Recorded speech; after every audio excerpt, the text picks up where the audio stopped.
In this video, we'll discuss how your profile indicates how to optimize your decision-making process. Enjoy. Hey everybody.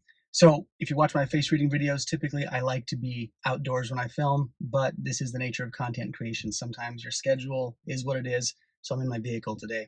So forgive the backdrop. It's not as cool looking as I would like it to be. But that being said, we're going to talk about looking at the face from profile today in terms of personality assessment. So I want to bring you back to the idea of the three sectors. So the three sectors relate to the three regions of the face, and that goes from the top of the hairline to the bottom of the eyebrows, from the eyebrows to the bottom of the nose, and from the nose to the bottom of the chin. The upper portion relates to your mental sphere, the middle section relates to the pragmatic sphere, and then the lower section relates to the emotional and instinctual sphere. The taller, the more height you see in these regions, the more dominant that area is in terms of how you operate and specifically in how you choose to do things, how you choose to take forward action, how you navigate a problem.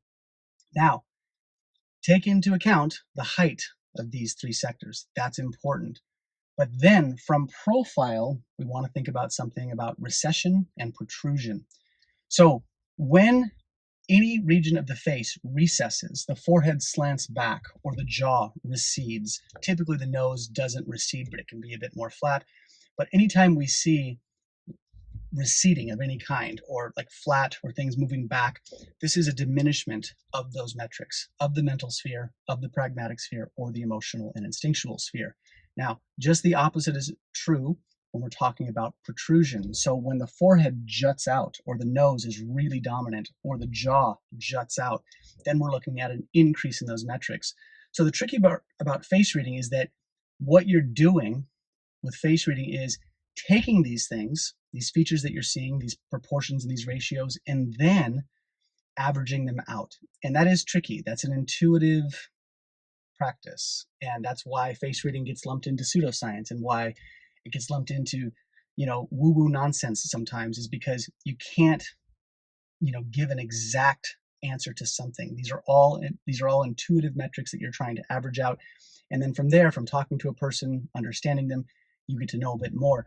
But the overriding thing with the three sectors is decision making. It's about how we decide to move forward in life. The face is seen as a landform, a topographical map of your life terrain. So you have to move through that terrain. You can't just sit in one place. You've got to climb the mountains. You've got to get through things. And so if we don't decide, this is where stagnation ensues. So the thing to remember about decision making, people will get stuck, like, oh, I don't know what to do. If you're dominant in one of these three sectors, you're going to want to lean on that first when making a decision. If the sections are equal, you've got to pick one. If you have all three sections that are equal, that means you've got to pick emotional and instinctual, pragmatic, or mental. That's the way it works. But if you're dominant in one, it's a bit easier. It means you should lean towards that first and then go the other way. The thing to remember about decision making of any kind is there are consequences for good decisions and bad decisions.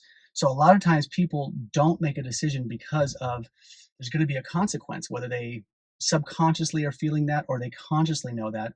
The point is, you make a good decision, there's likely going to be new responsibilities, new ways of showing up. If you make a bad decision, there's going to be things you have to navigate and fix. Either way, there are consequences. So the stagnation comes from indecision, and that's what the three sectors relate to. So again, average out. Think about these things in relation to the profile, and that will clue you into, for one, how you operate when you need to make a decision, when you need to go through something, when you need to take on that new job or fix something in your marriage or whatever. You've got to use those first, but then also think about profile. That's really, really important, and then work your way through that, average that out. And then outside of knowing about yourself, you're going to be able to navigate people a bit better as well. When you look at, Larry here across the road, and you see he's got a very dominant emotional instinctual area, that's what you're dealing with. So you've got to give breathing room to people, and that helps you navigate things better, because a lot of our life terrain is colored by people. The people we choose to be around, the people we navigate, the people that we remove or keep in our lives. So keep all of this in mind. Hope you found some value in this, and that's all I've got for today. Thanks.